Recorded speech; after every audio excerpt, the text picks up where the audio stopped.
am the woman who waits by the window. I sit by this window every morning. The same chair, the same angle, the same waiting. People outside see an old woman staring. But they don't know that I am watching for faces I may never see again. The street is alive. Children run with bags bigger than their bodies, chasing one another as if the world is nothing but joy. Vendors push their carts, calling out prices that rise faster than the sun.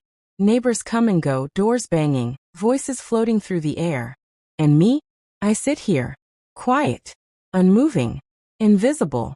I once had a life filled with noise, the cry of a newborn, the laughter of children running through this very house, the voice of my husband, sometimes gentle, sometimes harsh, but always there. Back then, this window was a frame for my world. I used to watch for him coming home from work, carrying tired shoulders and a smile just for me.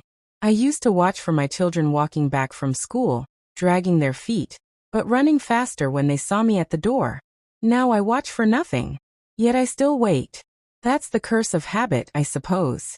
This chair beside me is empty. It has been empty for decades. Sometimes I polish it as though I'm preparing for someone to sit. I smooth the cushion, wipe the arms, and whisper to it like a fool. That chair belonged to my husband. The night he left this world, I swore to keep it as it was. And so it sits here, mocking me with its silence, reminding me that love doesn't always last as long as life. My children promised they would visit. They promised that no matter where life took them, they would not forget me. Promises are easy words when you're young and full of hope. They are harder to keep when the world pulls you in 100 directions. Now they call sometimes. Sometimes. Not to ask how I am, but to share their troubles. I listen, I give advice, I tell them I am fine, even when I'm not. Because mothers are not supposed to burden their children. That is what I learned. That is what I lived. But at night, when the street quiets down and this house grows colder, I touch that empty chair and whisper the things I cannot say out loud. I tell my husband how lonely it feels to sleep with only shadows. I tell my children how I ache to see their faces. I even tell my younger self how foolish she was to give everything away and save nothing for herself. 70 years of living, and all I have is this window, this chair, and this waiting. My story is not one of victories. It is not one people will clap for or remember. It is a story of endurance, of silence, of invisible sacrifices. It is the story of a woman who gave, and gave, and gave, until there was nothing left but wrinkles and waiting. I am that woman. And this is my story. My childhood wasn't mine. I was born into a house that barely stood against the wind. Mud walls, a tin roof that sang when it rained, and a single lamp that burned until the kerosene was gone. We didn't have much, but back then I thought it was normal. Poverty doesn't feel like poverty when you've never seen anything else. It just feels like life. I was the youngest of 5 children. By the time I came along, my parents were already tired.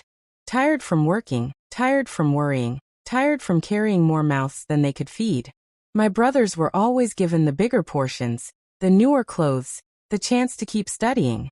I was the girl, the last-born, the one expected to help. Help. That was the word of my childhood. Help with the cooking. Help with the washing. Help with the little ones, even when I was still little myself. I wanted to study. I wanted to sit at the wooden desk in the schoolhouse and let my hands smell of chalk, not soap. And for a time I did. I still remember my first exercise book, how carefully I shaped each letter, afraid of making mistakes. I loved the way the teacher's voice filled the room. Like every word was a secret treasure. But by the time I was 12, the decision was made for me. Enough, my father said. The boys must go further. She must learn the house. That is her path. My mother didn't argue. She just looked at me with tired eyes that seemed to say, "This is how it is, my child." I cried that night, quietly, so nobody would hear. I traced the letters in my old book until the pages tore. Then I folded it away and placed it under my mat, as if hiding it would keep the dream alive. From then on, my days belonged to chores. Fetching water from the well, balancing it on my head until my neck ached, grinding grain until my palms blistered, cooking meals from nothing, stretching a handful of rice to feed 7. By the time my friends were learning history and arithmetic, I was learning silence. There were moments of light, though. My brothers sometimes let me sit with them when they practiced reading, and I'd steal a glance at the pages, soaking in the words even if they didn't belong to me. And on rare evenings, when my father wasn't drunk, my mother would hum old songs as she mended clothes, and I'd feel, just for a while, that we were a family. But most nights, I remember hunger more than music. The sharp pain in the stomach. The way we chewed slowly, pretending we were full. My mother always ate last. Sometimes she didn't eat at all. Once, I caught her scraping the pot in the dark, swallowing what was stuck to the bottom so nobody would know she hadn't eaten. I asked her once, "Ma, don't you get tired?" She smiled at me, God, I can still see that smile, and said, "We women are made to endure. That is our strength." I didn't understand it then. I thought strength meant fighting, speaking, choosing. But in her world, and eventually mine, strength meant swallowing every pain, burying every dream, and keeping the family alive no matter the cost. The first time I saw my father strike her, I was 10. He had come home drunk, the smell of cheap liquor thick on his breath. Dinner was late because the firewood was wet, and the lentils were undercooked. He slapped her across the face so hard she stumbled into the wall. We children froze, spoons halfway to our mouths. Nobody moved. Nobody spoke. That night, when we lay on the thin mat, I whispered, "Why don't you leave him?" Her eyes filled with tears she didn't let fall.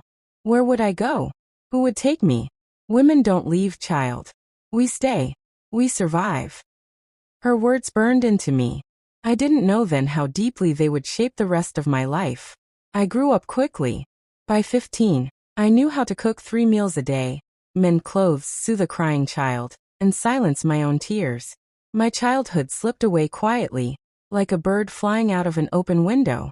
One day I looked in the mirror and realized I was no longer a girl, but not yet a woman, something in between, already tired, already old inside. I used to dream, in secret, of something different. A life where I could read books until my eyes ached. A life where no one hit anyone. A life where my laughter wasn't something I had to swallow. But dreams don't last long when there is water to fetch, fires to light, mouths to feed. I buried my childhood in silence, the way my mother had buried hers. And before I was ready, they gave me away as a bride. But that is another chapter. The day I became a wife. I was 17 the day they told me I would be a wife. There wasn't a question, only an announcement. My father came home with a smile I had not seen in years, and my mother's face was half relieved, half worried. "It's decided," she said. "A good family. You'll be married by the new moon." I didn't know the man. I had seen him once, from a distance. He was taller than most, with serious eyes and a mustache that made him look older than he really was. I knew nothing about his heart, his habits, or his dreams, if he had any. But it didn't matter. Girls like me didn't marry for love. We married for survival, for respectability, for the chance to move from one set of walls to another. My mother tried to console me. She said, "He works. He has steady hands. You won't starve." As if food alone was enough to fill a life. The wedding was a blur of red fabric and borrowed jewelry. People danced, music blared, and everyone congratulated my parents as though they had achieved something grand. I remember sitting there, painted and decorated, my head bowed, while my heart pounded so loudly I thought the whole village could hear. I wasn't afraid of him, not exactly. I was afraid of the unknown. Afraid of leaving the house where every corner carried my childhood, even if that childhood had been hard. Afraid of being placed in another cage, not knowing if it would be kinder or crueler. When the ceremony ended and the guests went home, I became someone's wife. Just like that. A word, a title, a role handed to me like a dish I hadn't asked for but was expected to eat. He was not a cruel man, not at first. He didn't hit me and he didn't shout. But he was distant. His silence filled the room like smoke, choking me slowly. He worked long hours, came home tired, and often ate without a word. Some nights he looked at me, really looked, and I thought I saw softness in his eyes. But then he would turn away, as if remembering something more important. I tried to be the wife my mother told me to be. I cooked, I cleaned, I kept the house in order. I folded his clothes with trembling hands, hoping the neatness would please him. I learned how he liked his tea, how he wanted his food, when he needed silence. And when the nights came, I became his in the way wives are expected to. I won't lie, it hurt. Not just my body, but something deeper. I felt like I had been stolen from myself, handed over as property. He never asked if I was ready, never asked what I wanted. He simply took, and I gave, because that is what women are taught to do. In the early years, I told myself things would get better, that maybe love would grow like a seed in the soil of routine. I even convinced myself, for a while, that I was lucky. Lucky not to be beaten like my mother, lucky to have food on the table, lucky to be needed, even if only as a caretaker. But inside, loneliness was already blooming. He rarely spoke to me about anything beyond the house. We didn't share secrets or laughter or dreams. We shared a bed, a roof, and silence. I remember one night, I asked him timidly, "What do you want for the future?" He looked at me as if I had asked a foolish question. The future? Work. Children. A house. That was it. No poetry, no longing, nothing that connected to me as a person. And yet, when our first child was born, I felt hope again. I held that tiny body in my arms, his cries piercing and alive, and I thought, maybe this is my reason. Maybe this is the love I was meant for. Becoming a mother gave me purpose, but it also tied me tighter to the chains of expectation. My husband became even more distant, as though fatherhood was just another duty on his list. I was left to manage the nights of crying, the endless feeding, the fear of every small fever. He provided money, yes, but never comfort. Still, I told myself, this is life. Women like me don't dream of romance. We dream of survival. And so I grew into my role, slowly burying the girl who once traced letters in her exercise book. I learned to smile in front of others, to say the right things, to appear content. Inside, I was a hollow drum, making noise but empty within. Looking back now, I realized that my marriage was not the beginning of a shared journey. It was the end of mine. The day I became a wife was the day I stopped being myself. But I didn't know it then. I still believed love might come later, like rain after a long drought. I waited for that rain for decades. I am still waiting. A mother's hands. They say motherhood is a blessing. For me, it was also a burden, sweet, heavy, and never-ending. When I held my first child, a son, in my arms, I thought I had found the love my marriage lacked. His tiny fingers curled around mine, and in that moment, I swore to give him everything I had. Maybe too much. My husband was proud. For a few weeks, he even smiled more, his chest puffed as neighbors congratulated him for fathering a son. But soon, the novelty wore off. He went back to his work, his silence, his long absences. The child was mine to raise. Mine to soothe through endless nights of crying. Mine to calm when fevers burned his little body. Mine to feed when my own stomach was empty. And I did it gladly. My hands never rested. They kneaded dough before sunrise, washed tiny cloths until my knuckles bled, rocked the cradle while stirring the pot with the other hand. My body became a machine of sacrifice. I ate last, I slept last, and sometimes I didn't eat or sleep at all. A year later came another baby. Then another. 3 children in 5 years. My days became a blur of diapers, breastfeeding, cooking, washing, cleaning. I don't even remember my own face in those years, only theirs. Chubby cheeks, tearful eyes, small hands tugging at my sari. I was proud, yes, but I was also disappearing. There were nights I sat on the floor, my back against the wall, children finally asleep, and I cried silently. Not because I didn't love them, God knows I did, but because I was so tired I felt my soul slipping away. Nobody noticed. Not my husband, not my neighbors. A mother's exhaustion is invisible, because sacrifice is expected, not celebrated. My husband grew colder with time. He worked, he provided, but he never held the children the way I did. He never sang to them when they couldn't sleep. He never rushed to their side when they cried in the night. His role was to earn. Mine was to endure. Sometimes I envied him. He left the house each morning, walked out into a world that at least saw him as a person. I stayed behind these walls, my world shrinking to laundry and lullabies. Nobody asked me how I felt. Nobody asked me what I wanted. One evening, I remember standing by the window, watching him return home. My son clapped his hands and ran to greet him. My heart ached. Not because my son loved him, but because I realized he would never run to me like that. To him, I was always there, like the air or the walls. Essential but invisible.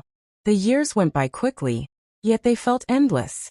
My children grew, and with them grew my sacrifices. School fees meant fewer clothes for me. Their books meant no books for me. Their hunger meant my plate was always the smallest. My body thinned, but my hands grew strong. Hands that needed scrubbed, lifted, stitched. I once overheard my eldest tell his friend, "My mother doesn't know anything. She only stays at home." It cut me like a knife. I wanted to shout, "I built this home. I gave my life so you could live yours." But I stayed silent because that is what I had learned. I lived for them. Every prayer I whispered was for them.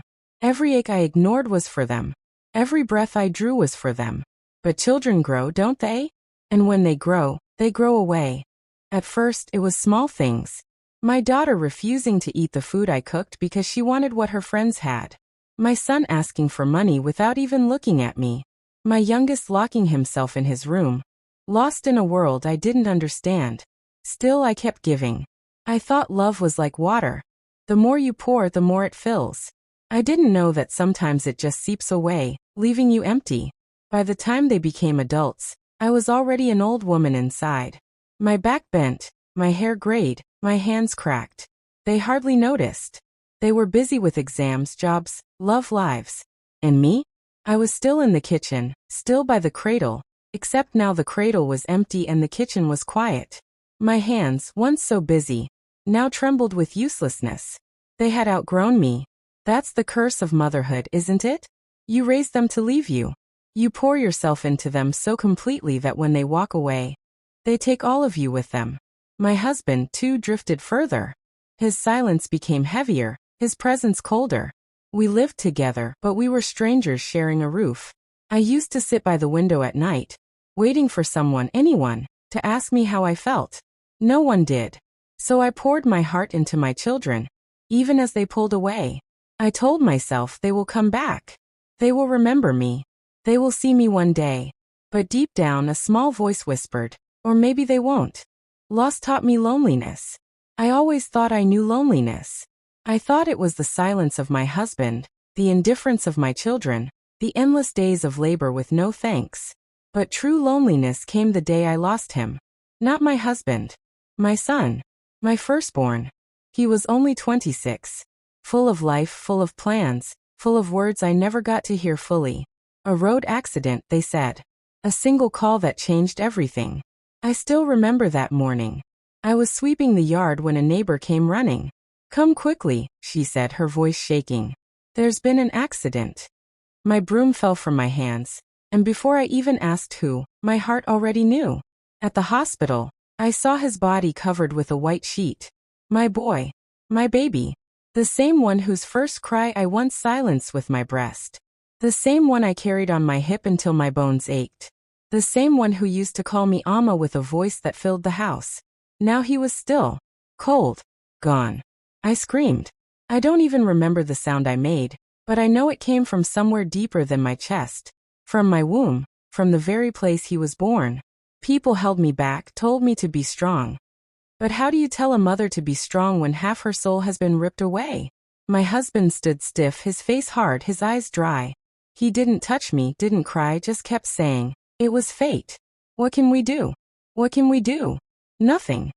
That night, I sat in the corner of the room where my son once studied, surrounded by his books, his shirt still smelling of him. I clutched his pillow and begged God to take me instead. I would have given every breath left in me just to feel his heartbeat again. But God was silent, like everyone else in my life. Grief is not just pain, it's a shadow. It follows you everywhere. It sits at the table when you eat. It sleeps beside you at night. It whispers when the world is quiet. Even when my other children laughed or spoke, I heard only his silence. People told me to move on. "You still have other children," they said, as if one child could replace another. They told me time would heal. But time doesn't heal. It only teaches you how to hide the wound so others don't flinch when they see it. For months, I walked around like a ghost. Cooking, cleaning, nodding, pretending. But inside I was empty. My husband never spoke of him again. My other children avoided my tears. They wanted to forget. I couldn't. A mother doesn't forget. And then came the second blow. My husband fell ill. Not suddenly, but slowly, like a candle burning out. First it was coughs, then weakness, then days in bed. I cared for him as I had cared for my children. I fed him soup, rubbed his back, prayed over his body. But he too left me, quietly in his sleep, one cold morning. When the neighbors came to carry his body, I didn't cry the same way I did for my son. My tears were different, quieter, heavier. With him, I hadn't lost love, but I had lost the only companion to my years of endurance. For all his silence, for all his distance, he had still been there. His absence left the house echoing with a different kind of emptiness. Suddenly, I was not just a widow. I was alone.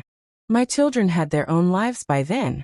They visited less, called rarely, always busy with work, with families, with their own worries. I didn't blame them. They were young, they had to live. But it hurt deeply to realize that the very ones I had lived for didn't have time to live with me. The nights became unbearable. The bed too big. The house too quiet. I started talking to myself, just to hear a voice. I lit lamps and let them burn longer, pretending someone else was there to see the light. People say loss teaches you resilience. I don't believe that. Loss only teaches you how fragile you really are. It strips away every illusion, every comfort, until you're left naked with your grief. I had buried a child. I had buried a husband. And in their absence, I buried myself. There are days even now when I sit by the window, watching the world pass by and wonder, why am I still here? For whom? For what? Sometimes, I think maybe God forgot to take me along with them. Other times, I think maybe He left me here as punishment. But one truth remains. After loss, loneliness is no longer just a feeling. It is a way of living. And I have lived in it ever since. When children forget their mother.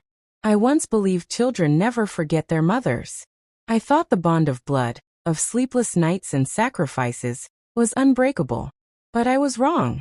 My children grew into adults, and with adulthood came distance. Not just miles of roads and cities, but miles inside their hearts. At first they visited often. My eldest daughter came with her husband, my younger son brought sweets, my daughter-in-law helped me in the kitchen. I felt proud watching them sit around the table, eating the food I had cooked, listening to their voices fill the house.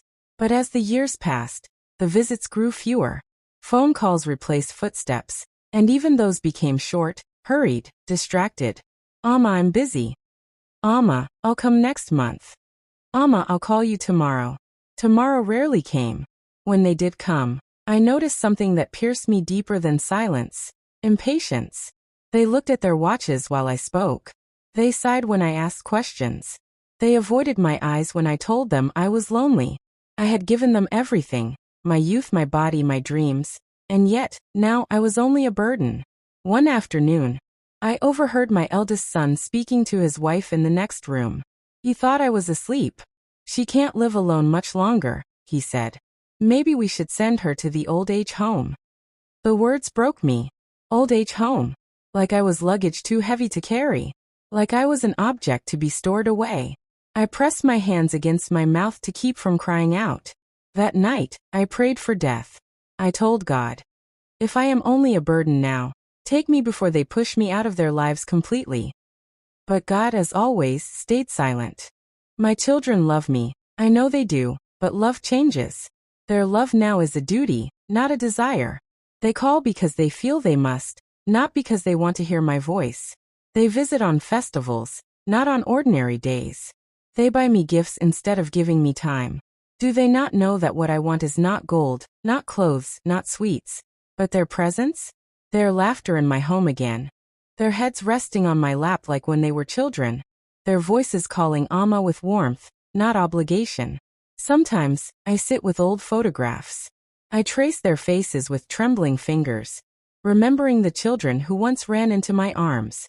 Where did they go? At what age did their love turn into indifference? I blame myself too. Maybe I gave too much. Maybe I never taught them to value me as more than a caretaker. Maybe I taught them only to take, not to give back. Mothers make that mistake, I think. We love so completely that our children believe our love is endless, indestructible. But even a mother's heart has cracks. There are days when I sit by the window, watching families pass by. I see little children pulling their mother's hands, and I feel a pang so sharp it steals my breath. I want to call out to them, to tell them, hold on to her. Love her now. One day you will miss her. But the words stay locked in my throat. I still cook, even when I'm alone. I make enough for 2 or 3, just in case one of them comes. Often the food goes cold. I eat it the next day. Cold rice tastes of disappointment. Once, when I fell ill with fever, I waited 2 days before telling anyone. When I finally called, my daughter said, "Amma, why didn't you tell us earlier?" I didn't answer. How could I explain that I didn't want to disturb them? That I had become afraid of being an inconvenience in their busy lives? The truth is, mothers don't stop loving. Even when neglected, even when forgotten, even when abandoned, the heart of a mother still waits. I wait every day. I wait for footsteps in the yard, for a knock on the door, for a voice calling me. And when they don't come, I sit in my chair, staring at the door, whispering their names as if the wind might carry my voice to them. People say children are the future. But what happens when the future forgets the hands that shaped it? I know now what loneliness truly means. It is not the silence of a husband, or the death of a child.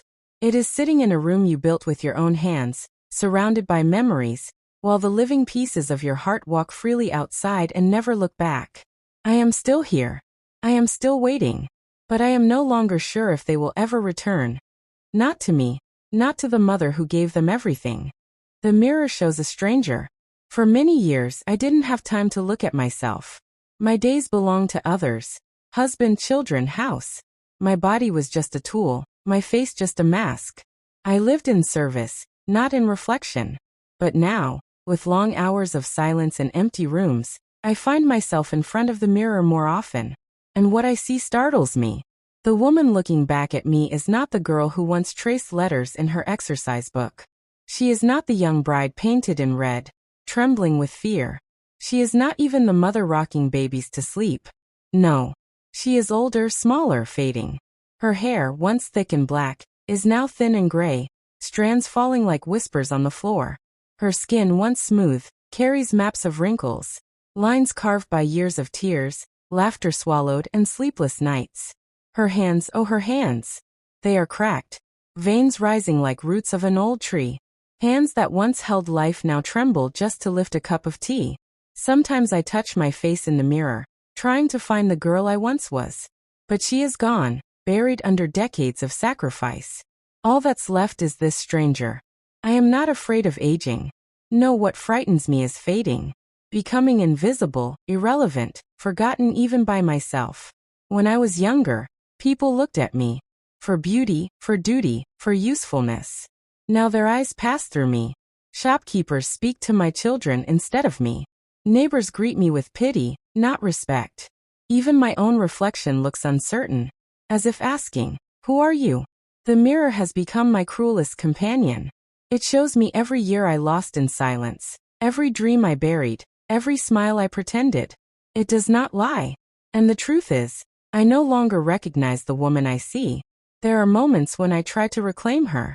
I put oil in my hair, I wear a bright sari, I press powder onto my face. But when I step back, the mirror laughs. Paint cannot hide time. No color can cover years of sorrow. And yet, sometimes, late at night, I lean closer and whisper to that stranger, "You are still here. You survived. You endured what others could not."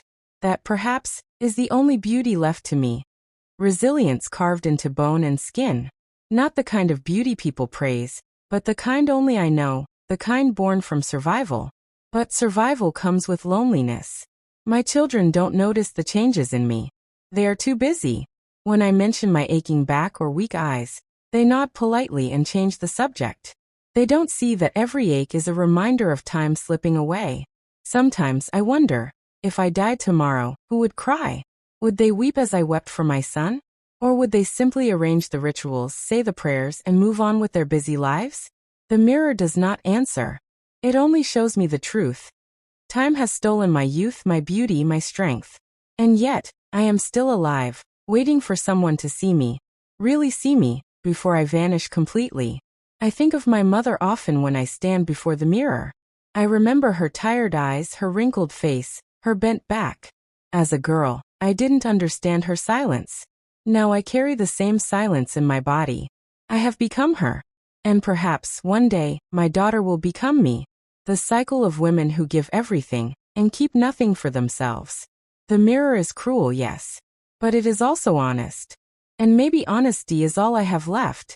When I look at that stranger in the glass, I try to speak kindly to her. I tell her, "You are not useless. You are not invisible. You mattered even if nobody says it. You loved, you gave, you endured. That is something." But still, when I step away, the loneliness returns. The stranger stays in the mirror, and I walk back into my empty rooms. And so I live with two versions of myself. One staring back at me, one moving through the silence. Both of them waiting for someone to notice before they disappear forever. Nights are the heaviest. Daytime is easier. The sun, even when it is harsh, distracts me. I sweep the yard, wash the clothes, boil rice, tend to the small chores that keep me moving. I watch neighbors come and go, listen to the noises of the street. Feel that life is at least happening around me. But when the night falls, the world shuts its doors. And I am left alone with the silence. Nights are the heaviest. Not because of darkness, but because of memory. The quiet room becomes a stage where ghosts walk freely. The voices of the past come back. My son's laughter. My husband's cough. My children calling Amma in the middle of the night. All of it echoes, but none of it is real. I lie on my bed, staring at the ceiling. The fan creaks slowly above me. The clock ticks too loudly. My body is tired, but sleep will not come. My mind refuses to rest. It wanders into places I try not to go during the day. I remember every mistake, every regret, every word I wish I had said. I wonder, did I smother my children with too much love? Did I drive them away by giving them everything? Did I fail my husband by not being the wife he wanted? Did I waste my life waiting for someone to notice me? These questions circle me like vultures. And in the dark, I have no strength to fight them. Sometimes I talk to the night. I whisper prayers, confessions, apologies. I tell the shadows things I cannot tell anyone else. I tell my dead son how much I miss him. I tell my husband that even in his silence, I wish he were still here. I tell God that I am tired, that if he wants me, he should take me soon. But the night only listens. It never answers. On some nights, I light a lamp and sit by the window. I watch other houses glowing with light, hear the muffled laughter of families inside. I wonder if anyone knows I am awake, if anyone would notice if I wasn't. The world is so big, yet my existence feels so small. The bed is the worst. I cannot escape it.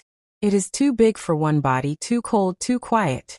Once, it was crowded with children crawling, with my husband's heavy breathing, with warmth. Now it is just me. Me and the echo of everything I have lost.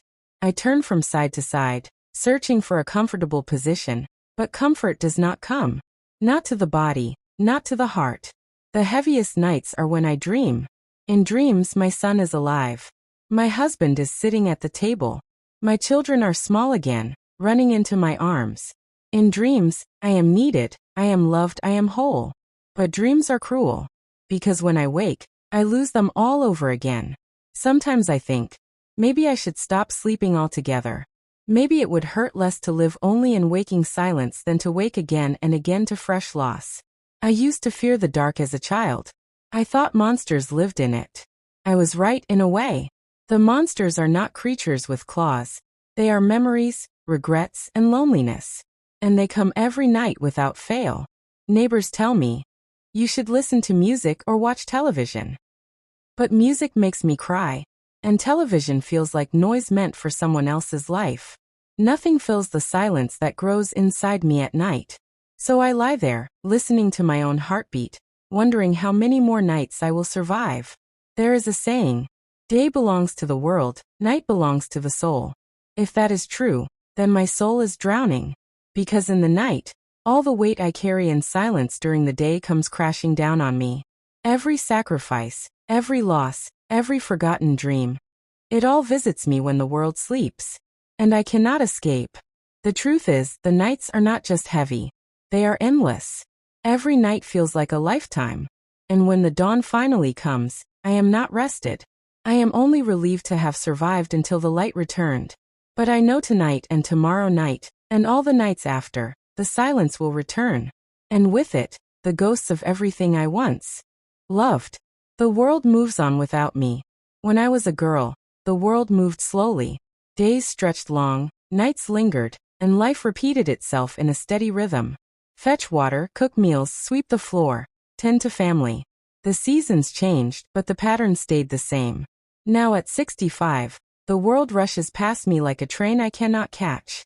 Everywhere I look, things are faster, louder, brighter. People no longer talk, they type. They don't look into eyes, they look into screens. My grandchildren visit, but their heads are bent over glowing devices I don't understand.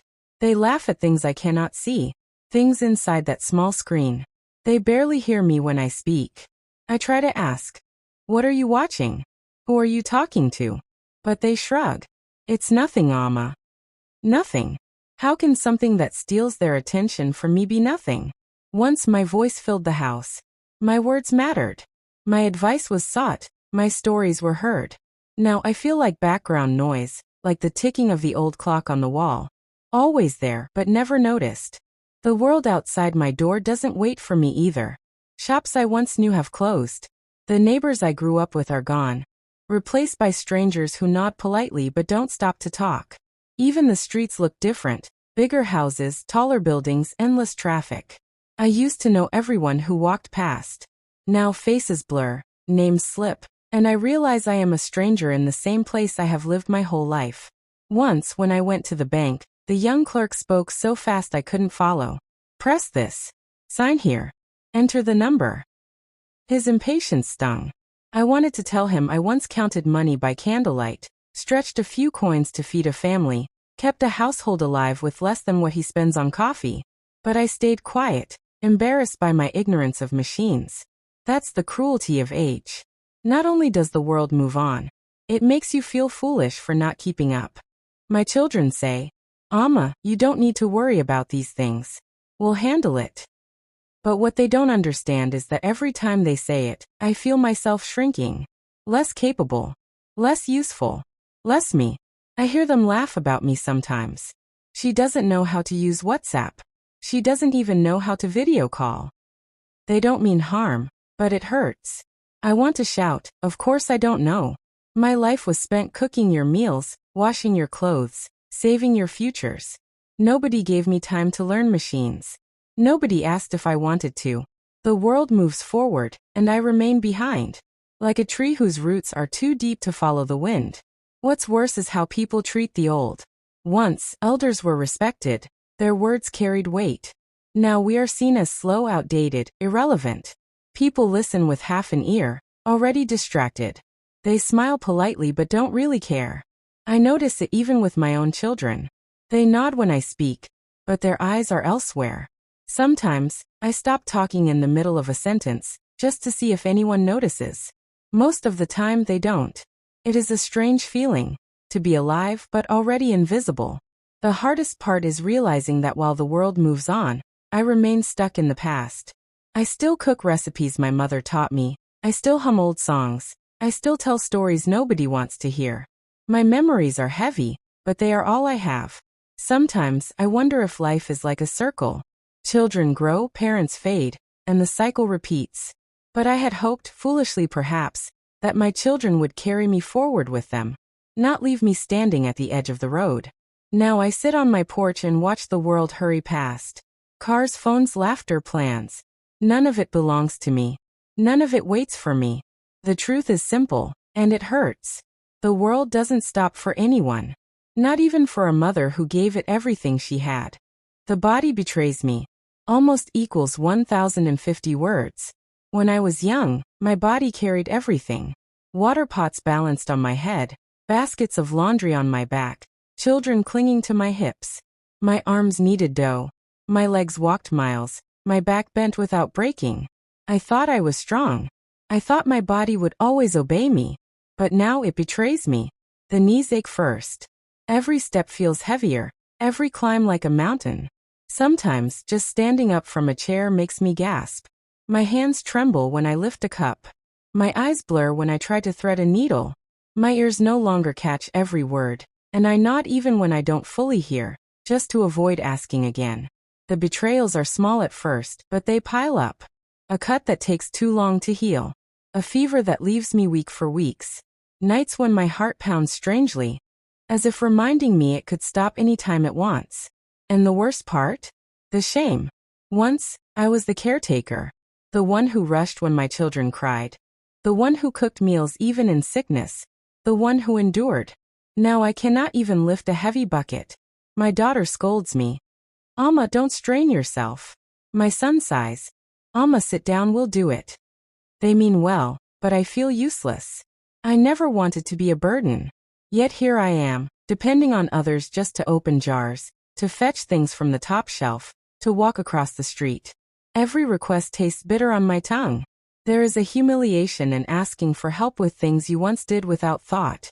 There is a pain in realizing your children look at you not as strong, but as fragile. I see it in their eyes. Worry, yes, but also impatience. They do not understand what it feels like to live in a body that no longer listens to you. To want to do things and fail. To fear falling every time you take a step. Doctors tell me, it is normal at your age. As if that makes it easier. As if knowing millions suffer the same makes the pain less. It doesn't. Pain is always personal. It lives inside your bones. Your muscles, your breath. At night, the body hurts most. I toss and turn, my joints stiff, my back burning. Sleep runs from me. I press my hands against my knees, whispering to them, begging them to hold me one more day. Sometimes I wonder, what will betray me next? Will it be my memory, slipping like sand through fingers? Will I wake one morning and forget the names of my children? Will my tongue refuse to form words? Will I become a stranger even to myself? The thought terrifies me more than death. Death is an ending.